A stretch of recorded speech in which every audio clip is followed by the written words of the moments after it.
official, but.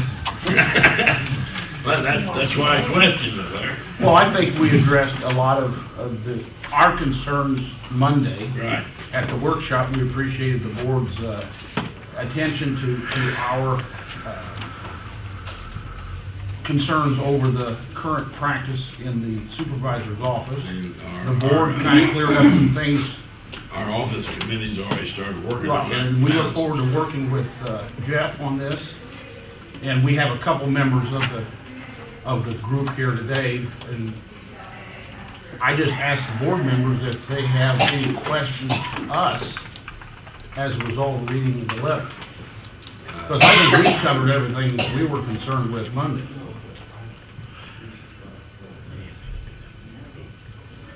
I appreciate everybody's comment. What the group was concerned about was the destroying the documents. At the board's request. Yeah, and it was done at the board's request. It was not taken on by an individual at all. And it was a cost saving and a space saving thing. And our situation's changed. Now that we have the correctional building, we have adequate storage. And so the committee and Larry's group are willing to work together and try to find a solution for everyone. So that's what we're doing. Yeah, to that end, there are several solutions that are available to us, and thanks to one of our good citizens who has identified the Local Historical Act, we can set up and create a historian for the county. And there's an act here already provided, which I have a copy of and I'll make you available, but there are several avenues that we can to achieve success in this endeavor. Well, that's for everyone else. That's what we're discussing. I appreciate the group coming to not only bring it to our attention, but offering to help. And that's very, very important. Appreciate it, Larry. Thank you. You may meet with Jeff before too long. We'll get the ball rolling. Okay. Okay.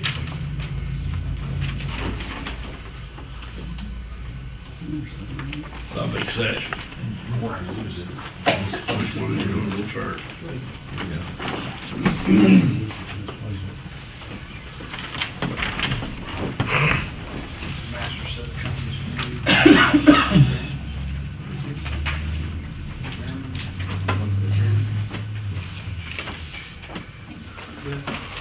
Copy for all the board members.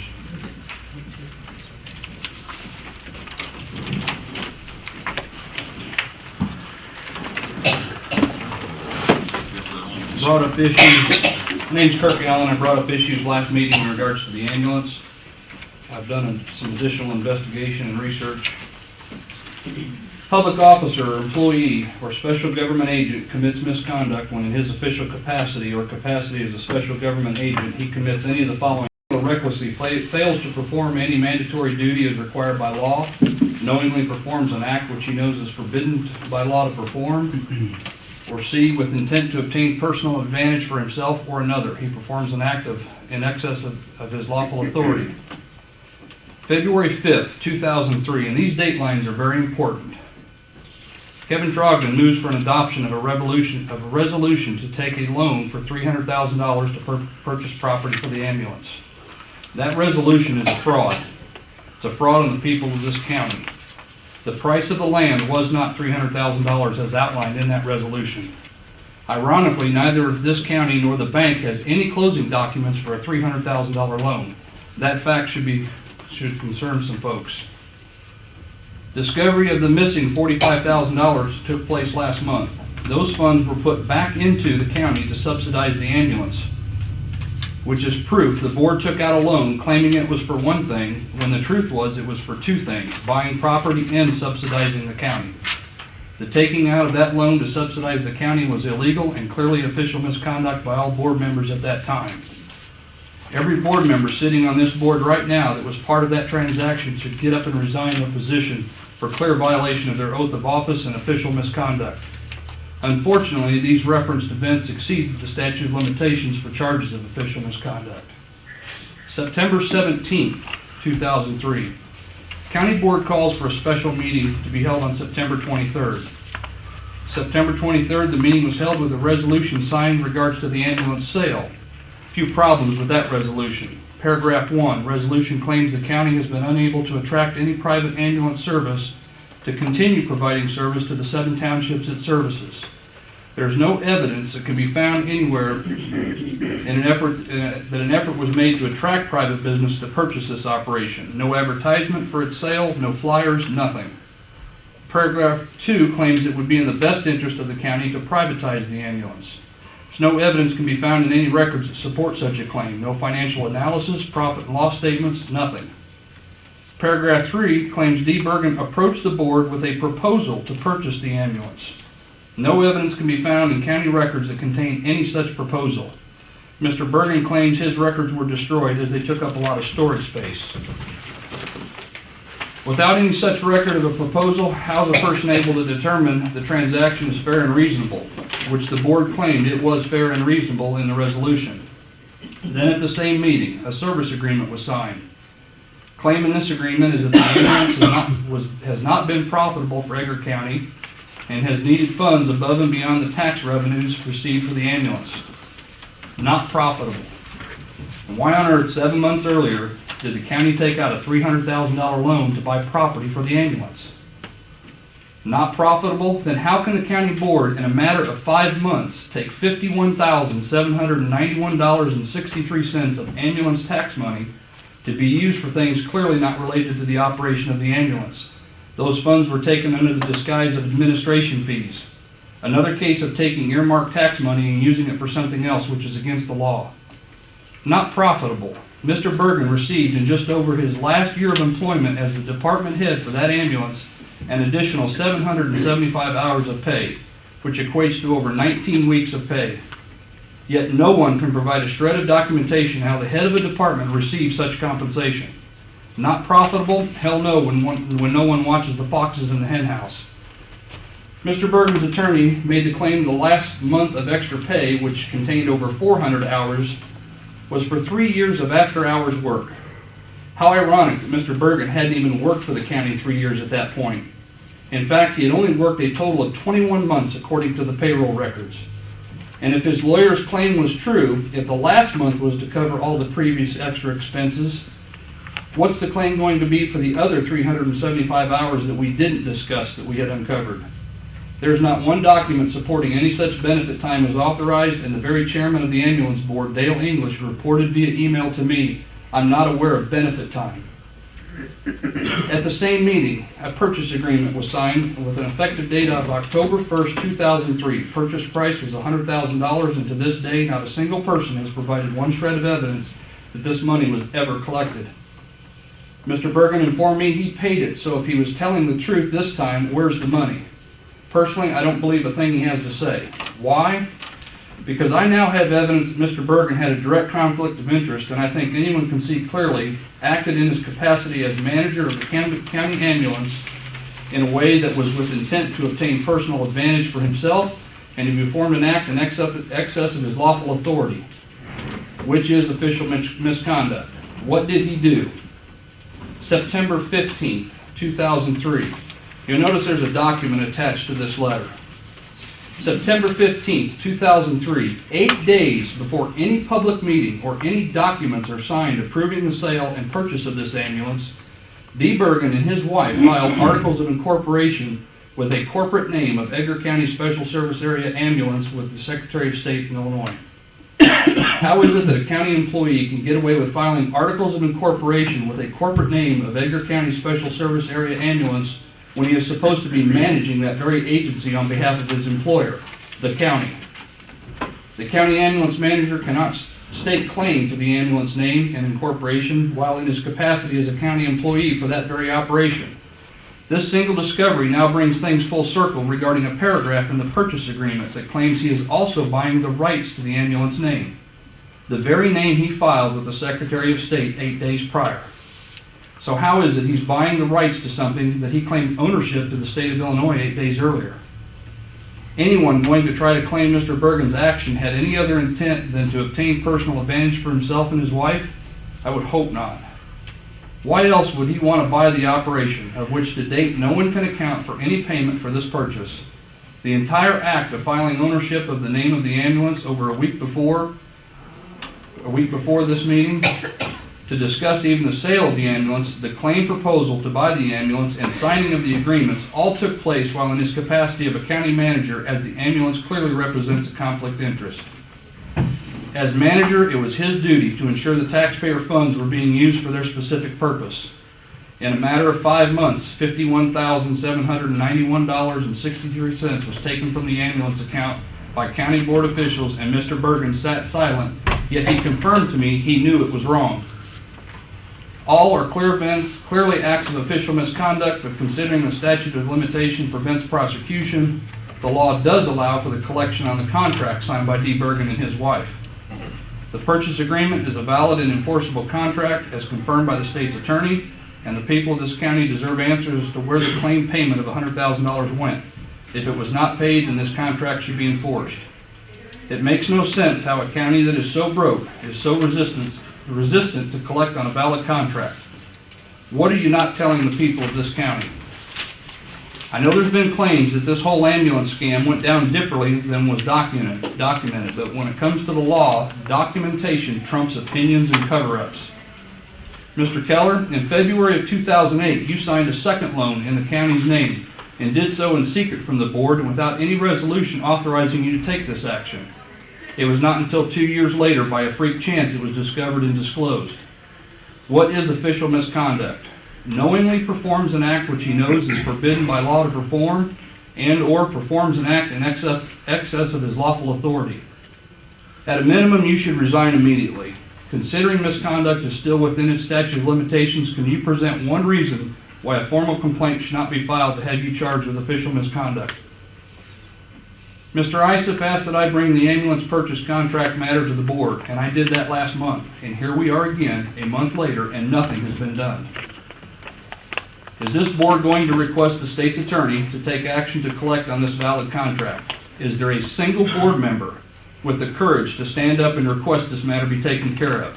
You see, it only takes one, because the state's attorney is duty-bound to commence and prosecute all actions, proceedings brought by any county officer in his official capacity. Mr. Keller, Mr. Funkhauser, Mr. Trogdon, you should all resign any affiliation with this county immediately for a clear breach of your oath of office and clear breach of public trust in their elected officials over the fraudulent property purchase resolution. Mr. Bergen's act of filing ownership documents for something he clearly did not own is arguably a case of moral turpitude, yet he's now a deputy sheriff and chairman of the 911 board. He should be removed from his duties. Thank you for your time. I will request from the clerk that the entire contract be reviewed by the state's attorney. Thank you. And that will involve the two attorneys that drew up the contract, Judge Garst and Judge Sullivan. We'll see. It may take time to get the judges together, but what he gets back to us is what we'll do. And it was planned before the speech, by the way. He told me he planned to talk to you about that Monday. And, that was on our agenda. Okay. John. John Kraft. I've just got a few things. Number one, the ETSB is still using ETS funds in violation of the law by funding the $1,500 stipend for OMA FOIA officer, specifically because that duty are not costs of personnel attributed directly to the operation of the system. And the Attorney General interprets system as communications necessary to produce a response by the appropriate emergency public safety agency as a result of an emergency being placed to a 911. FOA and OMA duties do none of those things. That $1,500 should be come out of the county general fund and not the ETS funds. I also believe there's a conflict of interest with Sheriff Motley and Deputy Bergen serving on the ETS board, as they are sometimes called upon to approve payment for reimbursement of 911 dispatchers that work under the Sheriff's Department. They are also sometimes called upon to discuss and recommend levels of reimbursement. Merely abstaining from voting does not cure a statutory conflict of interest. Incompatibility exists where the duty of either office are such that the holder of the office cannot in every instance properly and fully, faithfully perform all duties of the other office. I would consider the sheriff or deputy on the ETS board voting on the level of funding of the sheriff department employees incompatible, and I urge the county board to submit that particular question to the Attorney General for an opinion. We as citizens can't submit that question to the Attorney General.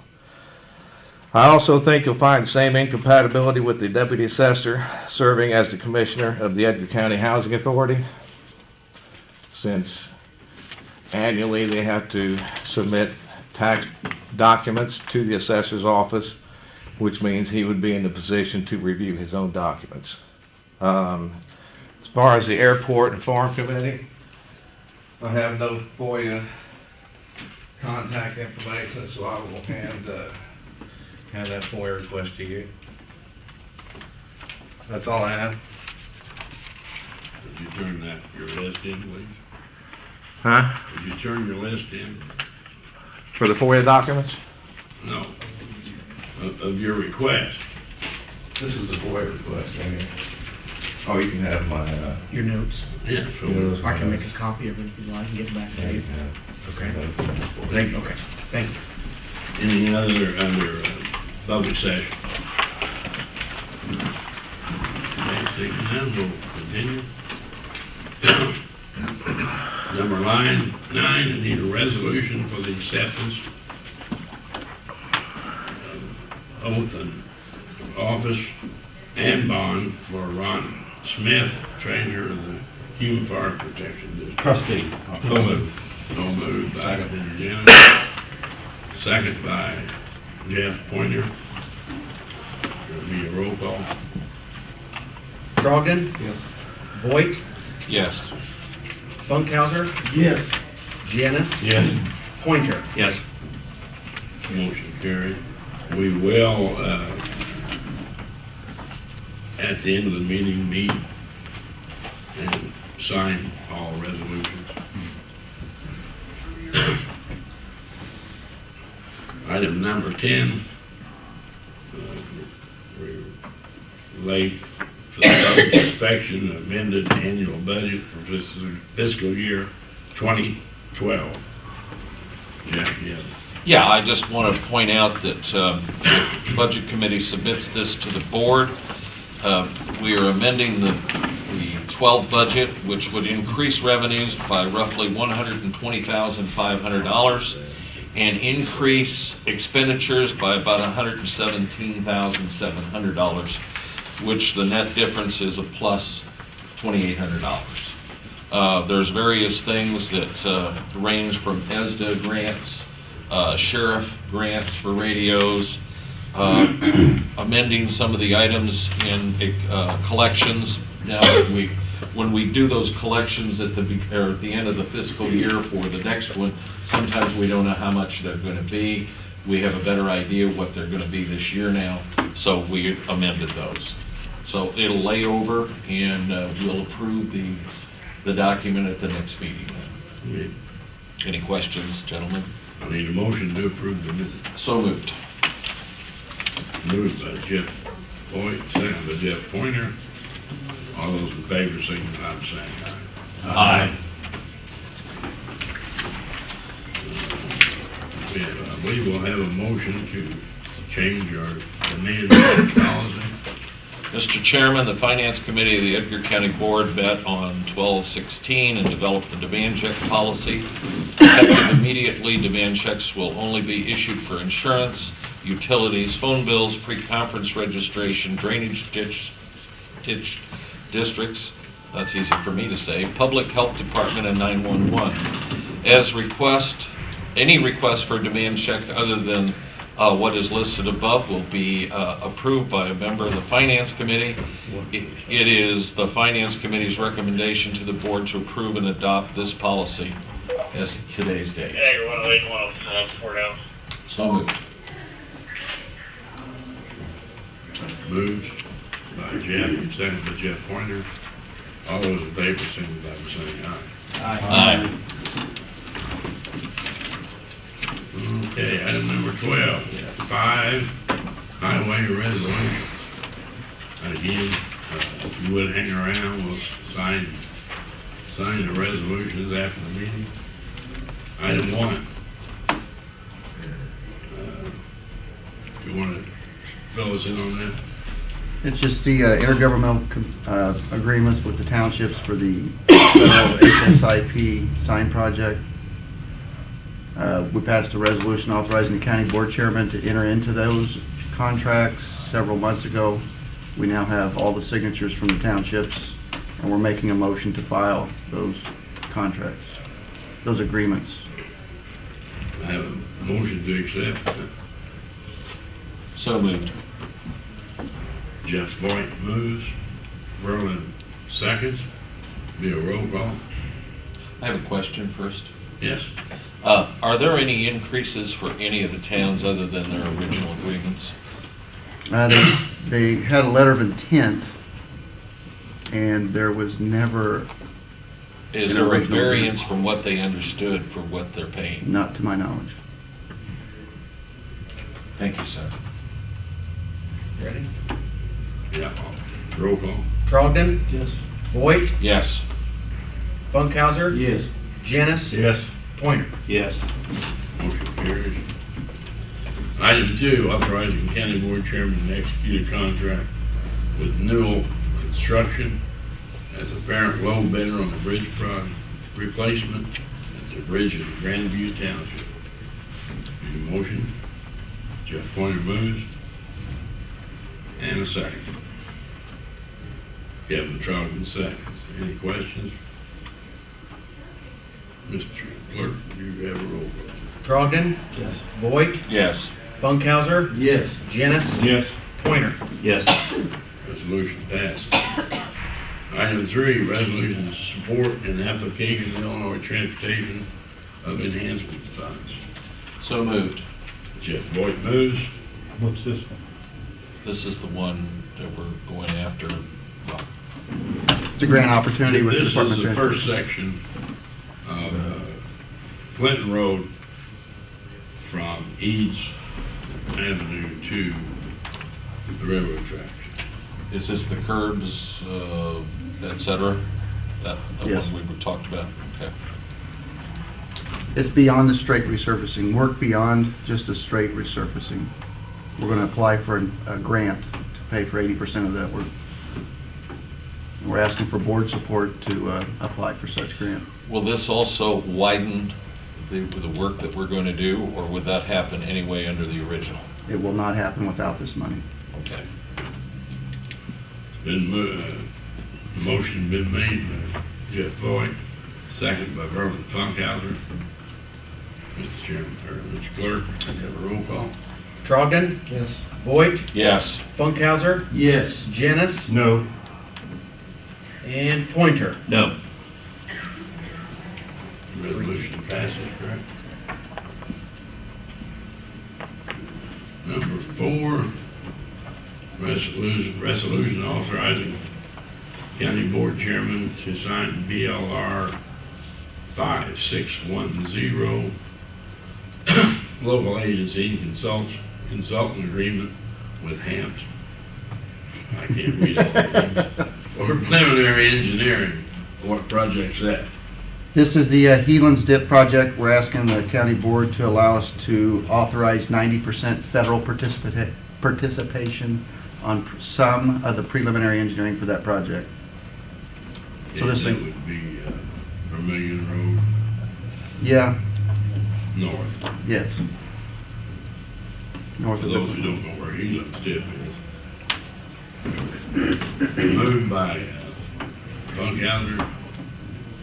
Need a second. Pointer. Be a roll call vote. Trogdon, Yes. Voigt, Yes. Funkhauser, Yes. Janice, Yes. Pointer. Yes. I can make a motion, you can't hire anyone. Just say HLR, HLR. I should have put that on there. Just put initials on it. I should have. Item 5, resolution authorizing the board chairman to sign an intergovernmental agreement with Unit 4 regarding the construction and maintenance of their facility. That sounds like we're going to do the building, it's not. It has nothing to do with the new house. Unit 4 has asked County Highway Department to assist them in the parking lot. This is what this is all about. But Unit 4 will pay for man hours and equipment and everything else. So moved. Request to help another governmental body in the county. White moves. Somebody second. Funkhauser second. That will be a roll call vote, please. Trogdon, Yes. Voigt, Yeah. Yes. Funkhauser, Yes. Janice, Yes. Pointer. Yes. That resolution passed.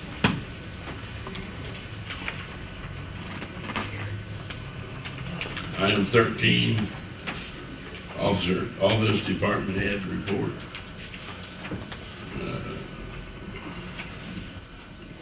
Let's start with the treasurer's office. That's always a nice report. Get that over with. First, I will let you know that I really did not do the research on reimbursements. Jeff's been tagging bases with me a lot. The state's still behind. We're not going to dwell on that right now. We need to move forward.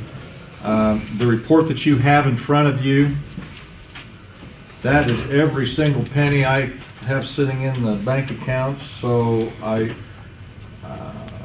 by the end of the day, we still got the $35,000 sitting in our tax funds that are general fund money, and then we're going to be receiving in about $10,000 more by the end of the day. And if I don't find something in the post office box today or from whatever, I'll probably have to go up to First National Bank where they won the bid on loaning us money. Approximately only $25,000 at this point in time I'll have to borrow. So, I mean, I'm trying to look at the cup half full here. It could be a lot worse. Jeff may comment on this later, but he has been in contact with state officials and stuff and is getting some positive remarks, feedback. I'll let him elaborate on that later. Other than that, I think that is all I have. Okay. Thanks, Don. Yeah. Anything else for us there? Beth, you have anything for us? The board of review is still in session. Looks like we're on schedule to get tax bills out in a timely fashion again, so that's what we're working towards. Karen, where are you? There you are. Anything? Nope, I'm good, thank you. Ezra? Yeah, we did get a contract back for the hazard mitigation plan from Southern Illinois that will write that plan. They'll write that plan for $54,000. Part of the contract stated that they would send us bills quarterly on there as they progress through it. And I knew that feds and the state weren't going to pay them until the plan was approved, and so I talked to them, and they have agreed. They will send bills. I will write a report on their progress and submit that bill to the state. The state will reimburse us probably in about 45 days, and we're not going to make any payment to them until we have the money in hand. I told them we couldn't float the university any loans, and they agreed to that.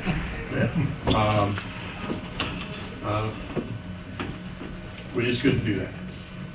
This was a nice project, but we couldn't put any of our money into it. So there's no cost out of pocket for us for this, but it is just a 75% grant, but ours, as we have agreed to with the resolution that we did probably a year or 2 years ago, it is in kind. We do have to put some sweat equity into this. Thank you. And then I got a report from the state on the narrow banding. The county is really a lot better shape on narrow banding than I thought. We only have one entity that doesn't have its license updated, and I have talked to them, and they are getting that done. Few entities still need to update some equipment, but I think that we're going to shoot for a date sometime in May or June where we switch to narrow band. As long as everybody can get their equipment updated, the licenses are in real good shape. Andrea, anything from them? No, not any news. Thank you. Jim Wells, anything from the airport? Yes, sir. Didn't need to bring a Bible. Well, the request is some paperwork. Now, I may not be normal because I'm not used to doing this, but we'll,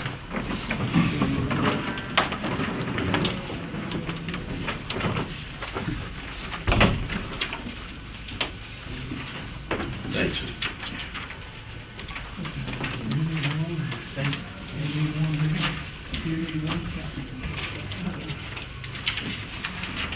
I was asked to come say a few words about the airport and things that were going on. I don't think this requires any kind of voting or anything like that, but I was kind of wondering what actually does take place and what goes on out at the airport.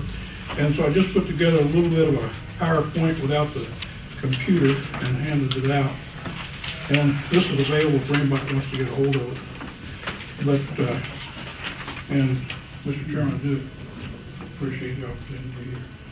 But anyway, just to start out, the way we handle things out at the airport as far as what our goals are is maybe a little bit different, and I think this will reflect what I'm talking about. First of all, the operating budget that we operate on, we have 3 employees. Our payroll is $45,355. That covers 3 employees. 2 of the employees doesn't take insurance. Operating expenses is $24,645. Now that's to mow, that's to pay the light bill, is to pay anything that needs to be repaired or taken care of out at the airport. The total budget for this year is $72,720. To me, that's just incredible. And to kind of put it in perspective, and I may just kind of talk about different things that may or may not make sense. I'm on the budget committee for our local church, Nazarene Church there in Christmas. And the operating expenses for that church it's either $114,000 or $124,000. And we're operating the county airport on $72,720. The budget for 2009 was $84,900. And when we come into the crunch on money, we just step back.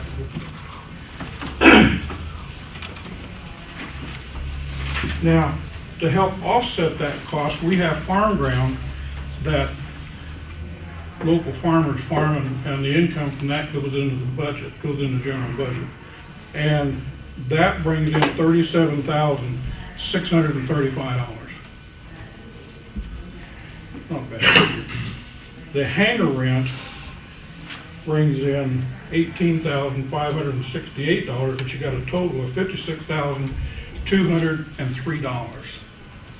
Now, if you take the figures prior to that, and if you subtract that from the $72,720, that means that out of pocket for the county, it costs $16,517 to operate the airport.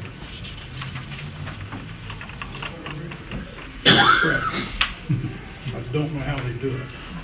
But I'll tell you, it's just not. Now, this is the part that I get excited about, because to me, this is what makes a huge difference, and what we all need to look at as far as being a participant in the county, whether it's the people here that's looking in, whether it's me or whether it's the here on the board.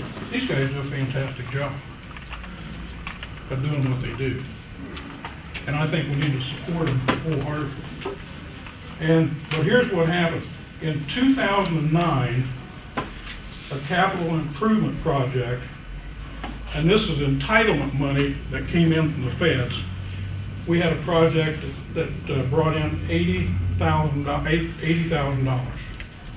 Now, out of that $80,000, 95% of it was federal money, 2.5% was state, 2.5% was county.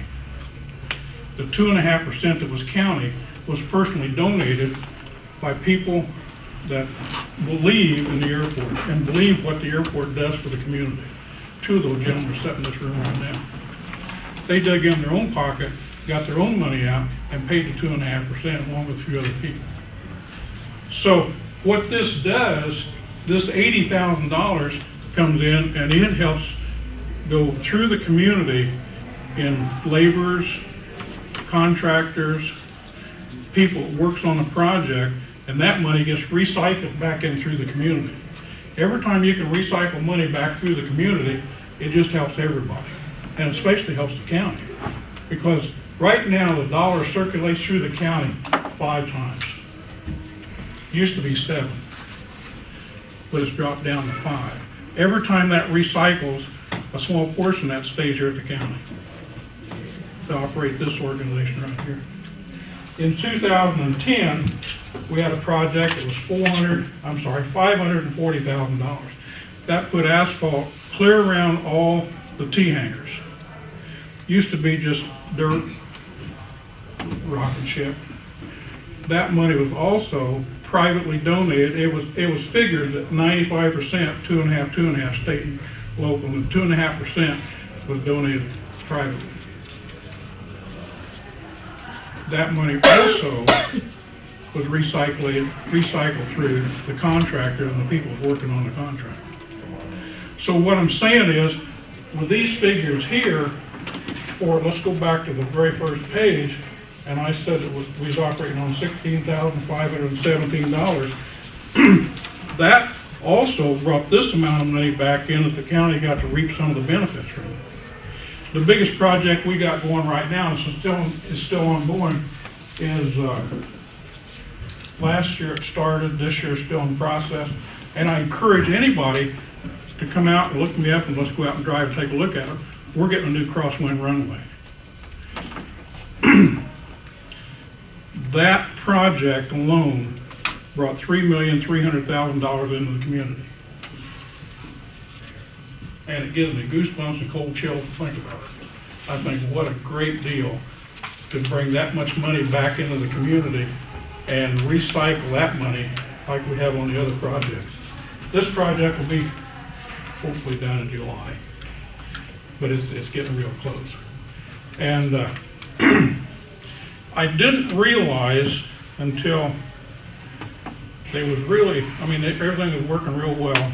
The runway is going to be 75 feet wide and 3,200 feet long. Okay. One day, and I stayed out on the project every day and watched and seen what was going on. One day, from one end to the other, it was lined up with semis hauling product. There was 32 semis lined up in one line, and 5 were still on the road. There was 20 pieces of heavy equipment operating. And I parked down on the very north end and walked 3,200 feet and shook hands and talked to every driver there. Every driver was getting money out of this project. Every driver was getting money before Christmas. And that represents this money here, which actually didn't cost us anything, to put it back in the individuals that could work on that project. And every one of them thanked me. They said, thank you for giving us a job here when work was pretty short. For $16,000, we were able to make that happen. And it takes a lot of effort on a lot of people, and I'd like I'd really like to give everybody credit, but I'm gonna forget somebody if I start that. So it's gonna be hard to do, but there's a lot of them sitting in this room right now that help make that thing happen. What the airport supplies for the community is they furnish a gateway for, and I don't know how to say this, for the money people. The money people that's looking for a place to put their business will stop in sometime just to get fuel. We try to make it so that fuel prices are really good. We like to make it so it's convenient. We like to make it so that they want to stop, and then we give them a little sales pitch on how great the county is. And so by doing that, hopefully, we can have somebody come in sometime. 2 weeks ago, I had a businessman there from Dallas, Texas, and he's looking for a place to put a business. He lives up around in Sidell, and he's rebuilding an old homestead up there, and he drive by sometimes. It's a gorgeous place, but anyway, that's just some of the things we're doing. But there's $3.3 million. I know my time schedule. I don't get this opportunity very often. So. There's a reason, Jim. Now, those figures that I just quoted you came from, they're local figures, and they come out a little bit.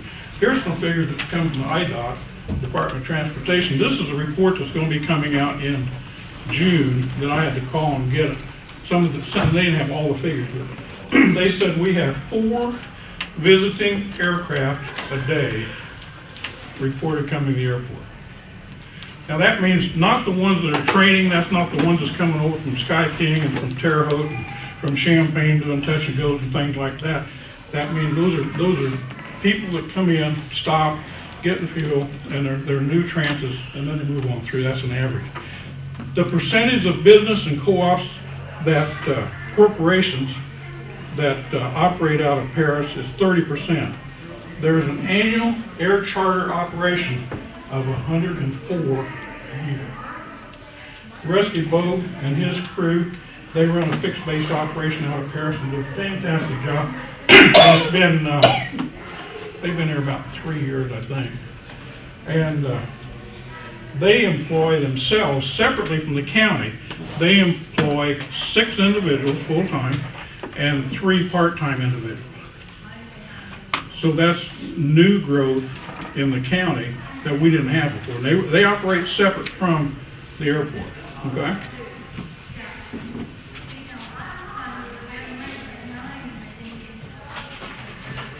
Now, some more money that comes into the county is the ag planes. You know, there's 2 sides of the ag planes. I get the part about they fly low and they're noisy and they're a nuisance and all that stuff. But you talk to the farmers that use them and use their services, and it increases production. Now, from the report and from the Department of Transportation, Aeronautical Division, Edgar County, we fly, last year there was 7 ag planes that flew out of there. This year, there'll possibly be 10. The yields produced for those ag planes flying out of there in this area was $3.4 million of increased sales. That was reported from the Department of Transportation. In 2009, the economic impact generated for businesses in the county, and we don't have that figure yet, and this group doesn't have it yet for this report they're putting out, was $780,000. So the total of those 2 added together, that's $4,180,000 increased production. Guys, that's what we need to do. We need to look at tearing things down but building things up. And I'm a firm believer in building things. The lady standing on top's got a scales up there in her hand, the scales of, what is it, justice, I think it is. I kind of like to think of it as finances. You know, you got coming in and going out and kind of try to keep it even. But when you're looking at 4.18 million increase that comes back into the community. That crop that farmers produce, grown here, sold here, the money got put in their pocket and is spent in the area. Not all of it in Edgar County, not all of it in Perry. We can't even take it like we used to. We can't get the money like we used to because we don't have the businesses. You look around the square, it's a disaster. I hate it. We need to improve it. It's our job to try to improve it.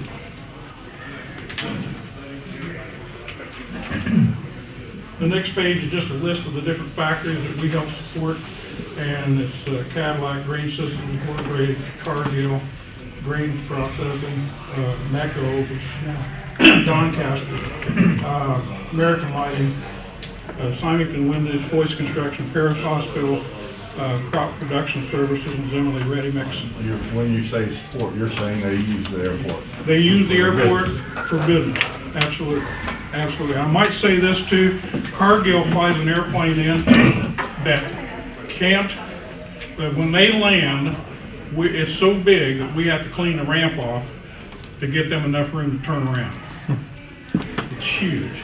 Chris Patrick sitting in the audience was there one morning when I came in. It was about 7 o'clock. They were setting out on the taxiway, letting their passengers off because they couldn't park on the ramp. How many gallons of fuel did they fill up?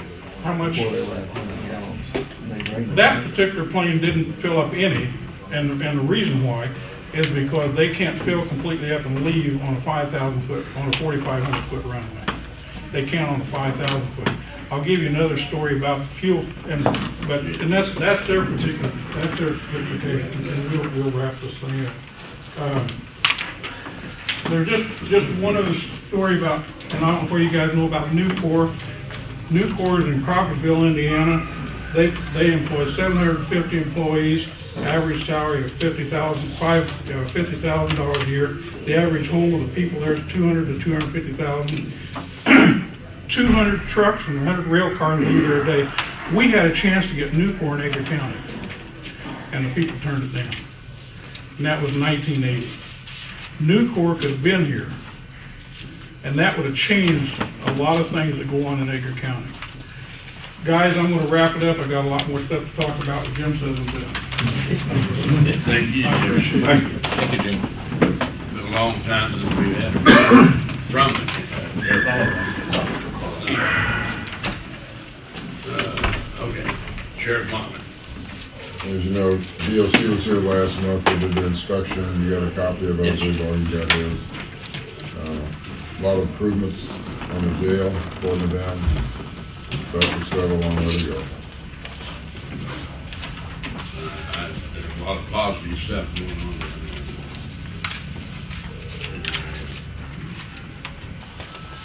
Appreciate your efforts. Okay. Don't forget August. Just a minute.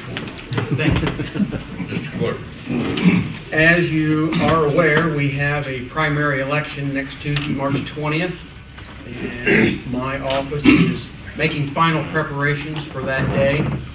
A lot of work goes in behind the scenes, and couldn't do it without all my staff. So far, we have had, as of last night, 207 early voters. So just, a lot of people ask me, how many people have voted early? And so there's the number so far, 207. As of this morning, it's 210. As okay, it's 210 then. I just voted. All right. Voted 3 times.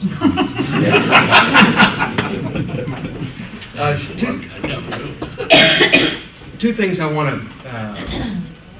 make an announcement. Number one, we are having difficulty in securing election judges for a wide variety of reasons. And most of our polling places are going to be fully staffed thanks to the students from the county high schools. We're allowed to have 2 students per precinct, and so that's going to help us out. But there will be There'll be a couple polling places that are going to be a little bit shorter staffed. We're going to rearrange the traffic flow. So I just want to encourage everybody to please have some patience when they go into the polling place. Those people, they put in a long day and they're doing the very best that they can. The other announcement I want to make, last week I received the official announcement from the State Board of Elections that Roger Eddy has withdrawn from the campaign. However, it's too late to reprint the ballots and reprogram all of the electronic equipment. So that will only affect one polling place in Kansas, which is Grandview and Kansas Townships. And we have a notice posted, we will have a notice posted there at the polling place that even though you'll see Roger Eddy's name on the ballot or on the electronic touchscreen, no vote will be tallied for him.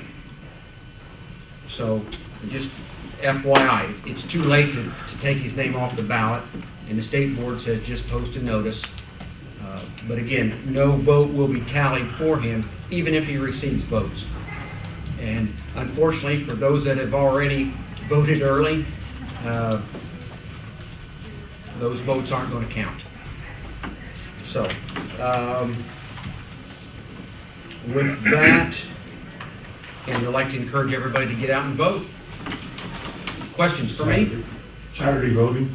Thank you. Saturday, courthouse will be open, the voting center will be open from 8 a.m. to 12 noon.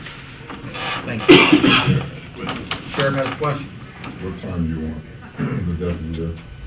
On Saturday? No, On Tuesday night. Tuesday night, 7 o'clock. Thank you. Thank you for your help. Thank you. Committee reports. Everything, Jeff? Yes, sir. Don alluded to cash flow. We have been working with people in state government trying to identify the problems and let them know. I'm sure a lot of counties are doing that. Can't promise anything. They say we're supposed to receive some more funds here shortly, but I don't know whether it's going to be in time to help Don out in his shortfall today, but it'll be minimal, and hopefully we can get some money that's owed us in rather shortly. We've had several citizens and even an open letter in the paper regarding the Open Meetings Act, and we've had feedback from citizens, and we're going to look at this issue, and that is the fact that the times be convenient and the place be convenient for our meetings. That may not be able to be accomplished yet this fiscal year, but it's something that the chairman has asked me to address and look at to make sure that we have a meeting that is convenient for our people to attend at a place and time that's also convenient. Do you have anything more to say about that? No, it's just trying to answer a comment in response to Right. citizens. And they're valid comments, and we'll have to look at it, and look at both sides of the issue and make sure that we address that. And I'm telling you that we will. The Sheriff's Department, one of the things that we are addressing, just to get it out, is we have had the resignations for, I think, retirement from a couple of dispatchers, which is going to put pressure on the budget. So we need to work together along with 911 and other entities to make sure that we can solve that without it being an undue burden to any agency. We in fact have to train, we have to replace these people while we owe them time for vacation and other time that they have coming. So it does create a burden, and we're going to have to deal with it, and we're all working together to deal with it. I want to reiterate something that we brought up at the meeting, and ESTA brought it up a little bit ago, Dwayne did. We need to make sure that we're interoperable between all of the departments. Dwayne is making sure and identifying radios and licenses in all the departments. In all new radios, according to the board, we all talked about this, must be interoperable. We need to get to the point where if we have a problem, that all assets of the county can communicate effectively without undue problems. And we just want to reiterate that. It's just terribly important in how we move forward for the future. May not be a problem now, but in 3 years or 5 years, God forbid, it will be a problem. That's all I have at this time, Your Honor. Your chairmanship. Appreciate that. Jeff Pointer. I received a letter from Ruth Paget representing Altrusa, and it says, Altrusa International of Paris will be celebrating 10 years of the Dolly Parton Imagination Library in Edgar County on May 5th, 2012. We would like the county board to declare May 5th as Dolly Parton Imagination Library Day in Edgar County. Edgar County was the first county in Illinois to have this program and the 35th community in the nation. Today, it is an international program serving over 1,000 communities in the United States, Canada, and the United Kingdom. Since it became a program here, over 60,000 books have been sent to Edgar County children. The program is made possible through Altrusa International of Paris, the Human Resources Center, Dollywood Foundation, and the generous financial support of the Edgar County community. And we did try to get Dolly to come, but she says she's too busy. So I move to declare May 5th as Dolly Parton Imagination Library Day in Edgar County. Moved by Jeff Pointer, second by Sid Jennings. All those in favor, signify by saying aye. Aye. Opposed, same sign. Mr. Clerk, visit that day. Duly noted. Mr. Berlin? Ben? I have no report. And anyone else? Anyone else have anything? Bring it forward. Anyone have anything in the right to work prior or entertain a motion to adjourn? Don't forget, everybody hang around for a signing party. All those that moved or seconded. Berlin moves, 40 seconds. All those in favor, signify by saying aye. Aye. Motion carried. Adjournment. Thank you, everybody, for